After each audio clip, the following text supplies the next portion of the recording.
sorrow, 'cause COVID-19.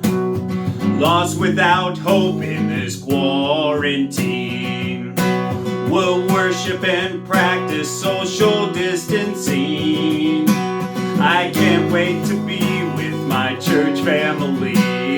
I'm so excited to see you 1 week from today, Sunday, September,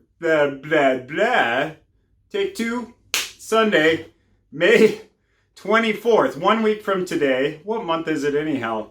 And we'll worship together outdoors. And so you can look for some details. It will be right behind our church office here on Main Street in Holstein in the parking area there. But as I've been praying about this service, I thought of a passage from the Old Testament book of Ezra. Ezra is written during a period of Israel's history it's post-exile.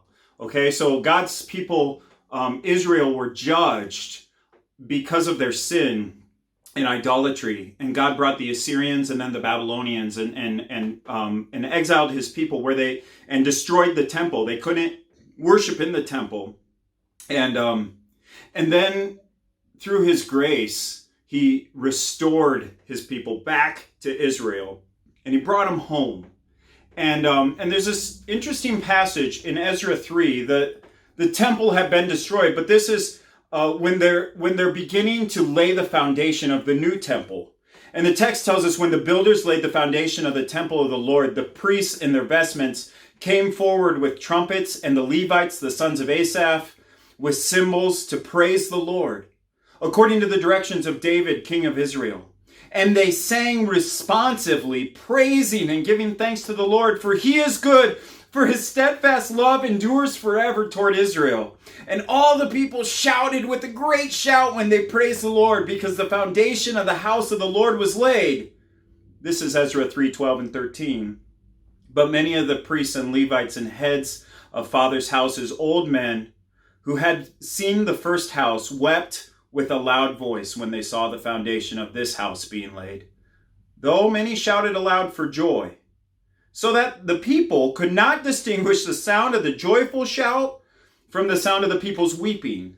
For the people shouted with a great shout, and the sound was heard far away. That's an interesting passage, don't you think? I mean, they're shouting with this great shout of joy, and yet it's mixed with sorrow.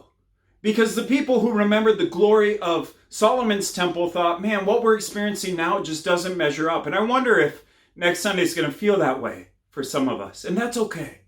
But let's make sure that we are worshiping the Lord, that we are with joy giving praise to Him amidst our sorrow, even though we won't be able to hug and handshake and high five quite the same, even though we won't be able to linger over coffee and enjoy each other's presence and intimate fellowship in the same way. We'll still be standing united with joy because of the gospel of Jesus Christ and our union with Him through faith. And so I hope to see you next Sunday, May 24th, as well as Sunday, May 31st, right behind our church office here in Holstein. But until then, I'm so thankful that even now this morning, God hears our prayer. He hears our souls as we pour out our hearts to Him. And so this morning, whatever condition you find yourself in, let's worship the Lord together.